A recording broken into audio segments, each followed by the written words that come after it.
What's up, everyone? It is Diecastbuffet here again. It is time to talk about the Chicago Street Race. SVG wins again. Shocker. We got drama between Bowman and Bubba Wallace, and surprisingly, it did not rain. We'll be talking all about it in today's video, so make sure to give the video a huge thumbs up.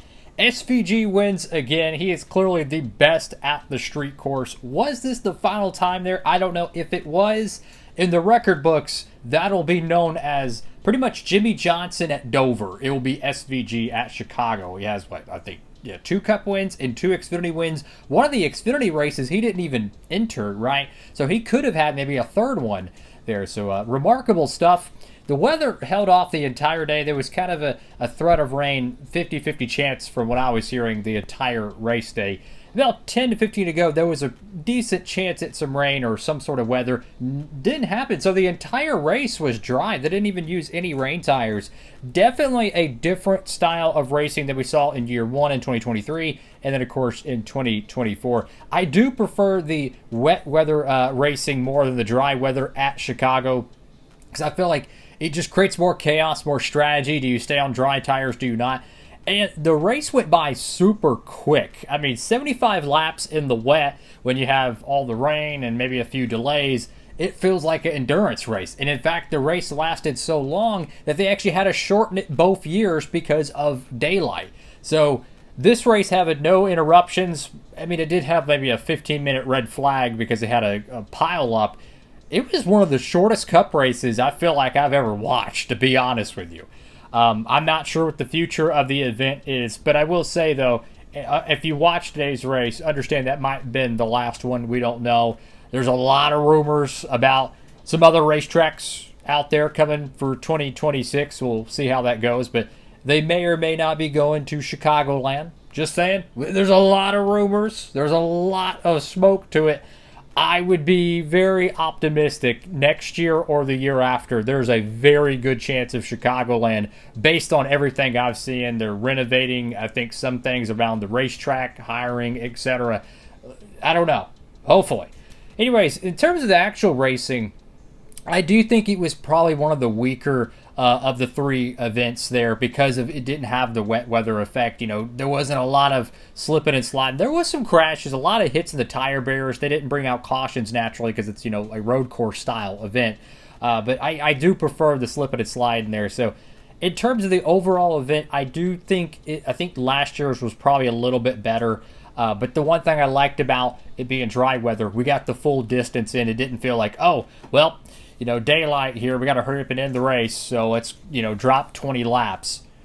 Overall, it was dominated by SVG. He was clearly the best car of the whole field. Sometimes he would get off sequence because of strategy, or, you know, he would get out of the lead, and he would, you know, pit at different times, and then he'd have to work his way back to the field, but inevitably it allowed him to be out front with tires, fuel, gas, whatever he needed. So, really cool stuff.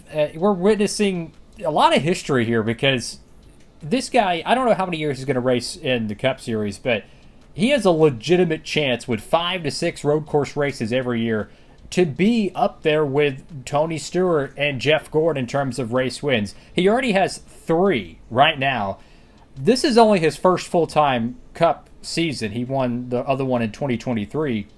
If they keep this generation car, don't make any drastic rules changes, I'm just saying, as much as the field is really good at road course racing, you know, the Tyler Reddicks, the Christopher Bells, the Chase Elliott, Kyle Larson's X, Y, and Z's, SVG's just built different, man. Make sure to pre-order that diecast as well. I think I think he was on the 88 car that he won at, what was it, Mexico City. So this would be the second associate sponsor win for Red Bull, so that's kind of cool to see them back in victory lane once again. Since they left in 2011. But make sure to pre-order that diecast, the Race Twin. They're going to be offering the Xfinity Race Twin diecast, which was a true, almost primary sponsor on that car. So make sure to tap in, get that one pre-ordered as well. They should be offering a 2-car set with Connor Zilich as they ran WeatherTech and Red Bull paint schemes for the Xfinity race, which the Xfinity race, in my honest opinion, was better. A lot of chaos. Yes, it was still dominated by one cat, but there was a lot more drama. Touch on the Bubba Bowman incident. I'm not really sure what to make of it because they were, I mean, they were beating and banging on the racetrack. I mean, just demo derby, just going nuts. And then after the race, they kind of talked about it and they walked around smiling and laughing. I'm not really sure if that was just, good old hard racing, or is there something coming down the pipeline? Because before the race, they were doing like a pre-race interview and they were just, just talking, having fun. So I don't know. It was fun to watch, though. It was fun to watch. I enjoy when the drivers just go at it, man. And this is another thing I want to talk on. That the in-season tournament is actually one of the cooler additions this year that I expected. It's so much cooler than I expected, is what I'm trying to say. Because it really reminds me of the Winston Noble back in the Winston Cup era. And I don't remember verbatim how it worked, but you had 5 races each year, and if you were one of the 5 drivers or 4 drivers that were the Noble or whatever drivers, you won that race, you got an extra $1 million. And the way it would work is you would qualify, I think, the week before. So, like, if you're going to Talladega, that's the Noble race. If it was Martinsville the week before, I think you got, like, top 5 or something there, you would qualify for the Noble. I think it was something along those lines.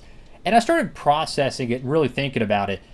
I don't know if this was something that maybe they didn't market as much as they should have, or maybe I'm just an idiot and didn't pay attention. It's probably the latter. And I realize how cool it is in the way they're doing it. It's literally the Winston Noble from the 2000s, but in the 2020s era of sports. It has the connection with DraftKings, which means there's going to be a lot of, sports booking and stuff like that, sports betting, which is very popular in modern day sports. Every sports broadcast, every 3 to 4 commercials, you see a FanDuel, a DraftKings, a whatever.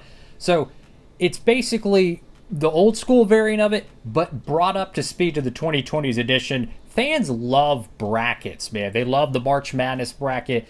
This was actually really fun to watch because the drivers, they want to win this. I'm telling you, they want to win it. The teams, they're putting pressure on it. Does it dilute the All-Star race? I think that could be a fair, assessment. But I think the in-season tournament is really, really cool. I hope they keep that. But I wanted to make another point here, and I'm not saying this is what's going to happen, but I would not be surprised the in-season tournament is a test for a future playoff format. I know. I'm just saying, I would not be surprised. We have seen this before where they test things in the All-Star race. They test things maybe at an exhibition race, maybe a clash or something, and it eventually comes down to the Cup Series.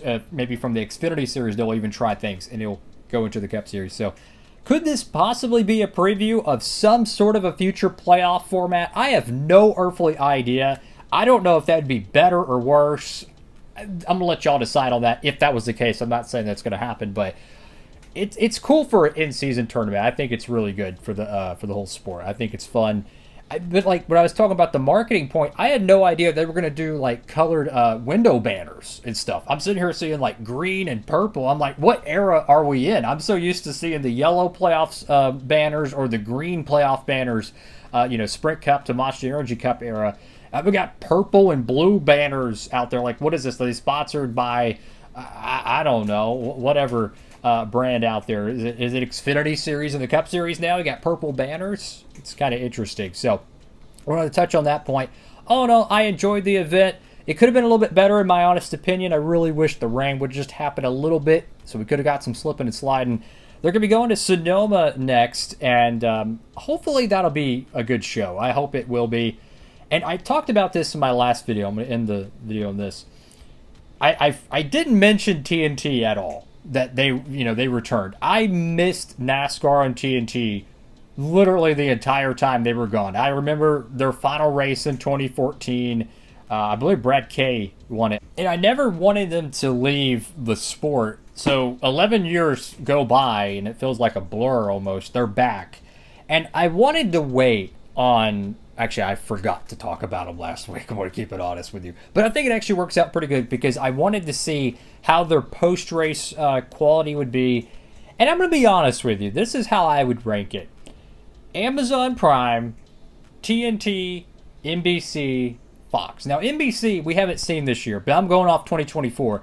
I feel like NBC and TNT are tied. Maybe, just maybe, TNT a little bit better. I don't know. And the reason why I say this is every race thus far, they have had post-race and pre-race.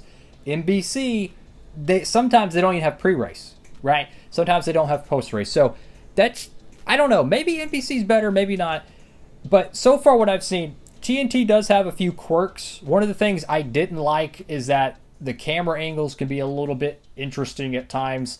I feel like the booth works really good, but the production team is not as good as Amazon Prime, as they feel like it's a little bit more of a polished broadcast. But regardless, TNT light years better than Fox, in my honest opinion, in terms of the broadcast quality. Adam Alexander doing a great job with the commentating. Dale Jr., Steve Letarte in the booth.